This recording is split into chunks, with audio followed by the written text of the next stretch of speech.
Fala, moçada! Hoje a gente começa a trabalhar o MHS, o famoso movimento harmônico simples, ok?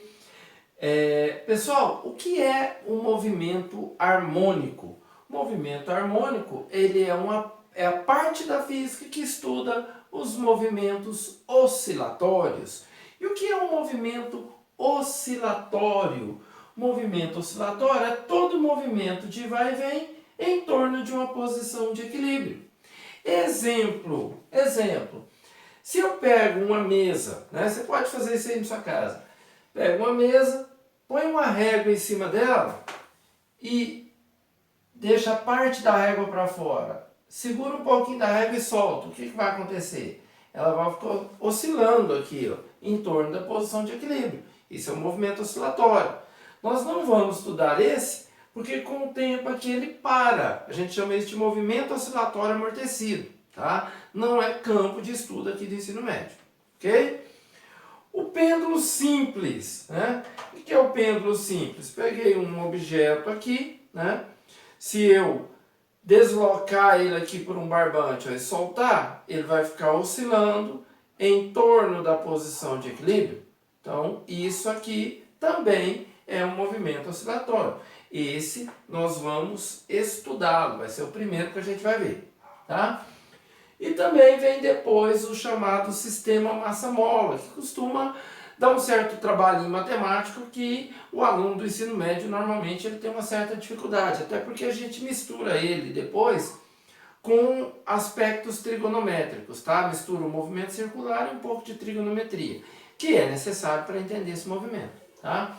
Então, o básico que a gente estuda e que nós vamos ver aqui é o sistema massa-mola, né? Um bloco preso a uma mola, num plano horizontal. Mas isso não nos impede de estudar ele na vertical ou mesmo num plano inclinado. O processo, o fundamento é o mesmo. Nós vamos equacionar tudo para isso, tá? Mas pode ser adaptado para vertical, para um plano inclinado e tudo mais. Tudo bem? Ok, então agora nós vamos falar um pouquinho do pêndulo simples. Ok, pessoal? Como a gente discutiu, né, o pêndulo simples é isso, tá? O que se cobra historicamente do pêndulo simples a nível de vestibulares e de Enem? Tá? Enem, acho que nesse período novo aí de SISU, né, a prova do Enem valendo para SISU, eu não me lembro de uma questão de pêndulo simples, mas não é por isso que a gente vai deixar de falar, tá? Porque é muito importante e pode cair a qualquer momento. Não me lembro, tá? No momento aqui. Veja, se eu pego isso aqui, só um segundo. Se eu pego aqui esse objeto, prendo ele a uma corda, um barbante e prendo a um suporte. Se eu deslocar ele aqui e soltar, ele vai ficar oscilando. No caso aqui, eu tenho resistência do ar, que se eu deixar aqui ele vai parar, mais cedo ou mais tarde. Mas se eu desprezar o efeito da resistência do ar, ele vai ficar oscilando aqui para sempre, tá? E este ângulo que ele faz de um lado e do outro, este ângulo θ, é chamado de amplitude angular do movimento, ok? Tá. O que vão te cobrar do período, do pêndulo? Vão te cobrar o período do pêndulo, tá? Qual é o período de um pêndulo? O período de um pêndulo simples. O período é dado por essa expressão, 2π raiz de L sobre G. Note que o período do pêndulo não depende nem da massa, tá? Não depende nem da massa e nem do ângulo. Então você pode, em condições ideais, colocar um ângulo grande ou um ângulo pequeno, que o tempo dele ir e vir é o mesmo, tá? Eu em sala de aula gosto até de brincar, de calcular a gravidade da Terra. Você pega uma régua, uma fita métrica de preferência, prende um fio, de preferência, gente, pega um fio mais fino, tá? Eu gosto até de usar um fio dental. Eu pego um fio dental, prendo ele a uma borracha, por exemplo, dentro de sala de aula mesmo. Se tem um suporte ali para eu prender, eu amarro ele no suporte e deixo a borracha oscilar. Para minimizar o erro da precisão humana ali no celular, por exemplo, na hora do cronômetro, você deixa ele oscilar 10 vezes. Você conta aqui, ó, por exemplo, começou, já aperta o cronômetro. Aí deixa 1, 2. Quando ele fizer 10 oscilações, você para, tá? E aí o que acontece? Qual o tempo de uma oscilação? Você pega aquele tempo total e divide por 10. Com isso você minimiza os erros da precisão humana ali. E aí, tendo período, vai lá com a fita métrica, você mede do ponto de amarração até o centro de massa, por uma aproximação, pega o centro do corpo e mede até lá. Você mede o comprimento. Cara, você vai ter uma boa aproximação da gravidade local. Tudo bem? Legal. Então, gente, o período, note que ele é diretamente proporcional ao comprimento do fio. Quanto maior o fio, maior o período. Lembre-se, movimento circular, já estudou isso. Período grande significa que a frequência é o quê? Pequena. Período inversamente proporcional à frequência. Lembra que frequência é um sobre período? Então eu posso até criar a fórmula da frequência, que é só pegar essa fórmula e inverter. Ó. 1 sobre 2π e raiz de g sobre L. Note, quanto maior o comprimento, menor a frequência, então ele oscila mais lentamente. E quanto menor o comprimento, maior a frequência. Então se eu diminuir o comprimento do fio, ele oscila mais rápido. E fica com um período, obviamente, menor. Ó. Comprimento menor, período menor. Esse dá para te mostrar aqui, ó, com esse nosso experimento bem simples aqui. Ó. Veja o período. Se eu diminuir o tamanho do fio, ó, vou diminuir aqui. Ó. Note que o período fica menor, tá? Do período de oscilação fica menor. E a frequência fica maior. Vou soltar. Ó. Soltando. Vou diminuir de novo. Ó. Vou diminuir bem menos agora. Olha lá. Ó. Diminuir aqui embaixo. Ó. Olha lá. Como a frequência aumenta e o período diminui. Fica bem mais rápido. Soltando de novo. Aí, ó. Beleza? Então, o período do pêndulo depende apenas de quem? Do comprimento. Fechou? Legal. E agora, gente, guarda isso, porque isso aqui a gente vai estudar bastante. Isso aqui cai muito, tá? Em vestibular, isso é famoso, tá? Inclusive tem problemas disso. Ele está oscilando com comprimento L. Se eu reduzir aqui a 3/4, eu ponho um prego. Qual vai ser o período total? Depois a gente faz exercício em cima disso. Legal? Ok. Galera, agora o que costuma ser terror mesmo para a maioria dos estudantes no ensino médio, o pessoal costuma ter dificuldade, é o famoso oscilador harmônico. Então, vamos começar a entender o que é o oscilador harmônico simples.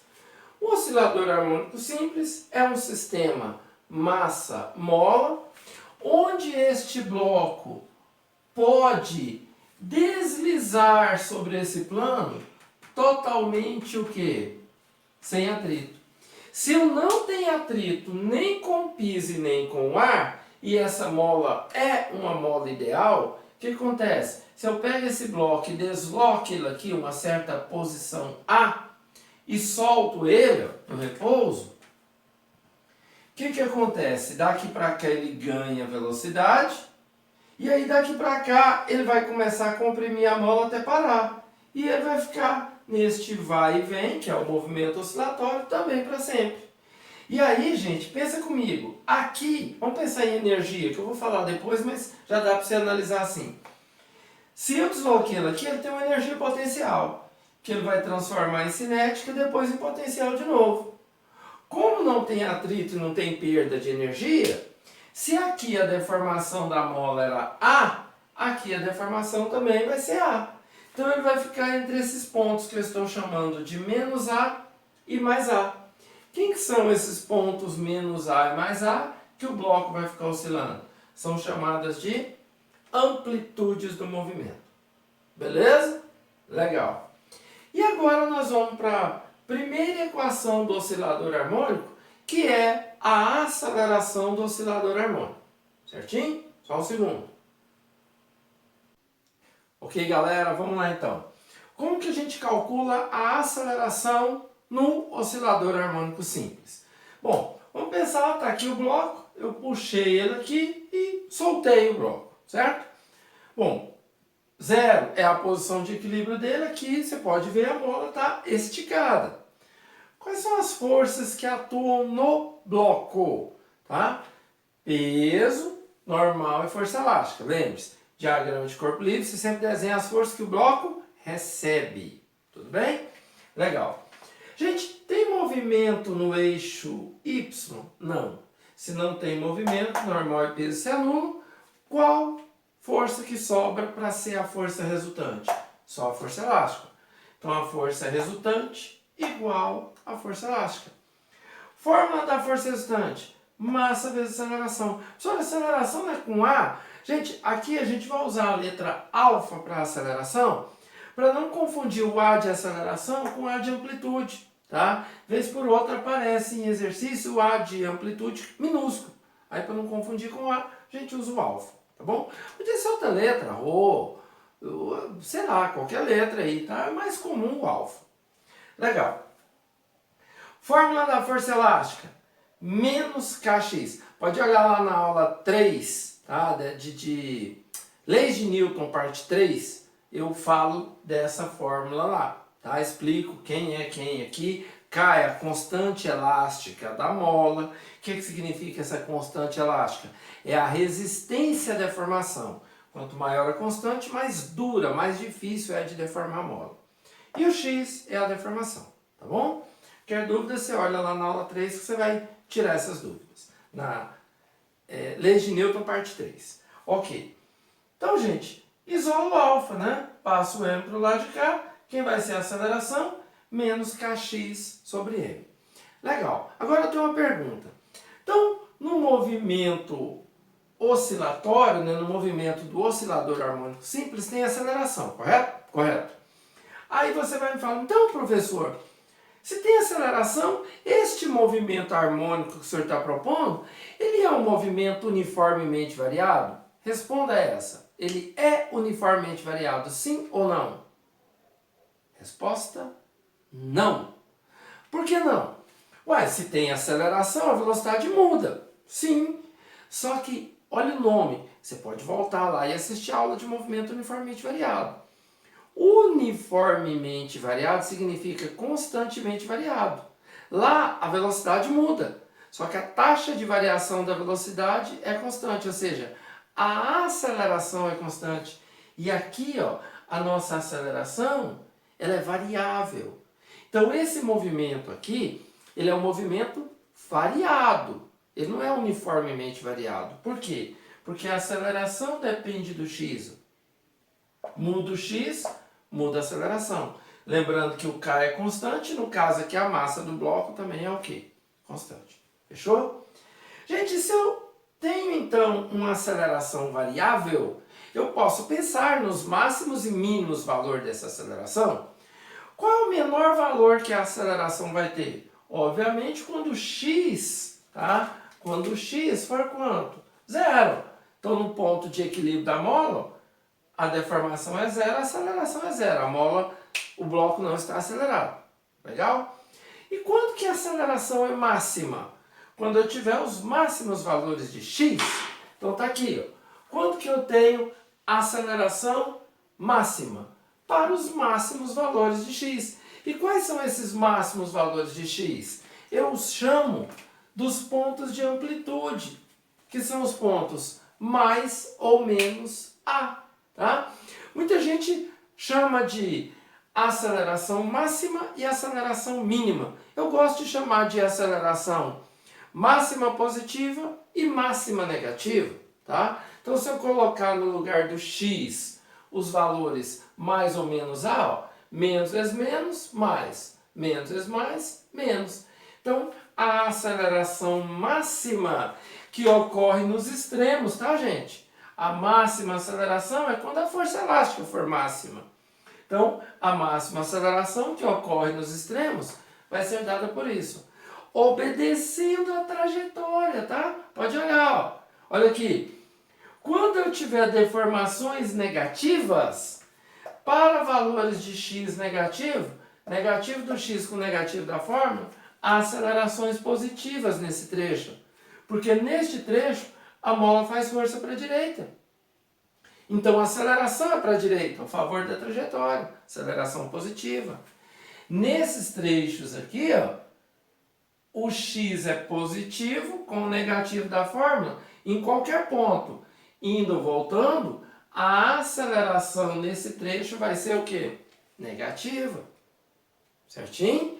Então tá aí, nos trechos de 0 a mais A, o A é negativo. No trecho de 0 a menos A, o A é positivo. Certinho? Lembrando que os valores máximos da aceleração, mais ou menos Ka sobre M. No ponto menos A, mais Ka sobre M. E no ponto mais A, menos Ka sobre M. Fechou? Então, gente, eu vou fazer para vocês agora um resumo das posições onde a aceleração é máxima, tá? Só um segundinho. Então, moçada, eu fiz esse esquema aqui porque ele vai ser crucial para a gente entender mais à frente todo o estudo do movimento oscilatório, certo? Então vamos pensar aqui, ó. Peguei o bloco, comprimi ele aqui e vou soltar. Então ele está na posição menos A e vai oscilar entre os pontos menos A e mais A, certinho? Legal. O que nós vamos fazer aqui? Eu quero avaliar nesses pontos principais quais são os valores da velocidade e da aceleração. Como a gente acabou de ver, a aceleração máxima, ela vale menos, mais ou menos, Ka sobre M. Né? Então, e onde ela ocorre? Nos extremos. Então, aqui, ó, no ponto menos A, né, se você lembrar da fórmula, né, que é alfa, se você lembrar da fórmula, aceleração menos Kx sobre M. Né? Então, quando o x aqui é negativo, tem o valor negativo do A aceleração, ó, negativo com negativo. Então, a aceleração nesse ponto, ela tem o seu valor máximo, ela tem o seu valor máximo, o quê? Positivo. Ela tem um valor máximo positivo. E a velocidade, gente? Quanto que é a velocidade nos pontos mais A e menos A? Olha para isso, ó. O bloco ele fica oscilando aqui, ó. Então, quanto que é a velocidade nos extremos? Zero. Então, a velocidade aqui é zero. O que acontece aqui, ó? Perdão. Toda energia elástica, ela vai sendo transformada em cinética. Quando o bloco chega no ponto zero, a deformação é zero e a aceleração é zero. Tá? Então eu não tenho força elástica. Então toda a energia potencial elástica virou energia o quê? Cinética. Então aqui neste ponto, ó, ele tem a sua velocidade o quê?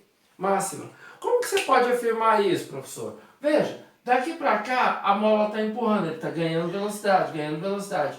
A partir desse ponto, a hora que ele passa para cá, a mola não empurra mais, a mola faz o quê? Puxa.